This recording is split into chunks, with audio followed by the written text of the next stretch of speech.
En 1997, después de 150 años de historia, en ING decidimos replantearnos nuestra forma de hacer banca para adaptarnos a los nuevos tiempos, reinventarnos, desaparecer, para crear un nuevo sistema moderno y eficaz que ya se entiende por todas partes y que nos ha convertido en un banco directo, grande, el más grande del mundo. No serás un cliente más, ni yo, ni un banco, ni nada más. El centro de nuestras estrategias son nuestros clientes. ¿Escucharás?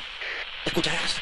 Escucharás. Bueno, muchas cosas más. En todos los países y por suerte, también en España, la figura del Chief Quality Officer se encuentra.